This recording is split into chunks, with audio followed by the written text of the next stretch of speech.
సంగారెడ్డి జిల్లా నారాయణఖేడ్లోని 795 double bedroom ఇండ్లను శుక్రవారం ఎమ్మెల్యే సంజీవ్ రెడ్డి పరిశీలించారు. ఈ సందర్భంగా మిగిలి ఉన్న పనులు పూర్తి చేయాలని హౌసింగ్ అధికారులను ఆదేశించారు. సంబంధిత కాంట్రాక్టర్తో ఫోన్లో మాట్లాడి పనులు పూర్తి చేస్తే బిల్లులు అందించేలా కృషి చేస్తారని తెలిపారు. పనులు పూర్తయిన తర్వాత డబుల్ బెడ్రూమ్ ఇండ్లను అర్హులకు అందిస్తామని తెలిపారు. నారాయణఖేడ్ నియోజకవర్గానికి నూతనంగా 4250 ఇందిరమ్మ ఇళ్లు మంజూరు అయ్యాయని, పేదలైన అర్హులందరికీ ఇండ్లు నిర్మించేలా కాంగ్రెస్ ప్రభుత్వం కృషి చేస్తుందని తెలిపారు. ఆయన వెంట హౌసింగ్ అధికారులు, మున్సిపల్ అధికారులు, కాంగ్రెస్ నాయకులు పాల్గొన్నారు.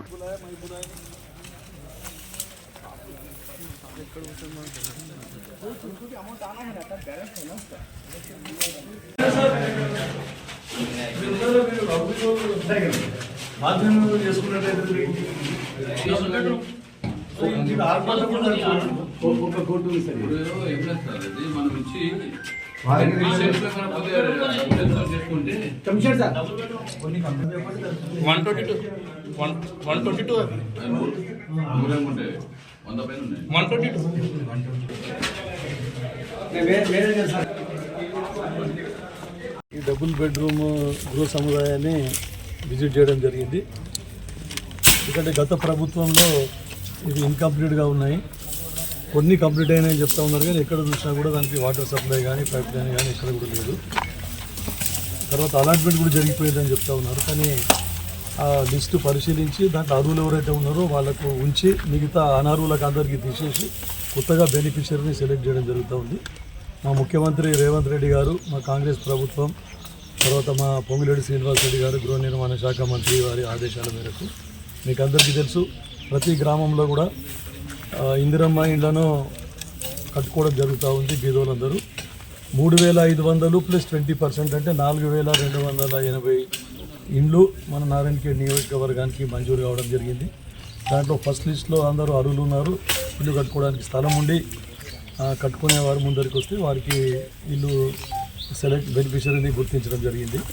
తర్వాత ఎవరైతే స్థలం లేకుండా ఉన్నారో వాళ్ళకి సెకండ్ లిస్ట్లో పెట్టడం జరిగింది. వాళ్ళకు కూడా మళ్ళీ ఎక్కడైనా స్థలం చూసుకుంటే వాళ్ళకు కూడా ఇల్లు శాంక్షన్ చేయడం జరుగుతుంది. ఇది కాకుండా ఇంకా కొంతమంది ఫస్ట్, సెకండ్, థర్డ్ లిస్ట్లో కూడా మిస్ అయిన వాళ్ళు ఇంకా ఎలిజిబుల్ ఉండి ఎక్కడన్నా మిస్ అయితే వాళ్ళు కూడా మళ్ళీ దరఖాస్తు చేసుకుంటే ఎండిఓకి, ఎండిఓ వాళ్ళు హౌసింగ్ వారి ద్వారా ఎంక్వైరీ చేయించి కలెక్టర్ లాగిన్లో నుండి మళ్ళీ వారికి కూడా శాంక్షన్ చేయాలని చెప్పేసి ప్రభుత్వ ఆదేశాలు ఉన్నాయి.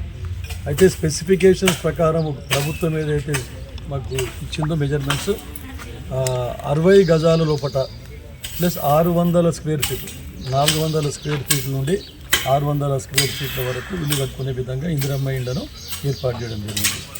ఇక దీంట్లో డబుల్ బెడ్రూమ్ మన గురించి రిపేర్స్ గురించి మన గృహ నిర్మాణ శాఖ మంత్రి గతంలోనే 1 సంవత్సరం క్రితమే 6 కోట్ల రూపాయలు దీనికి శాంక్షన్ చేయడం జరిగింది.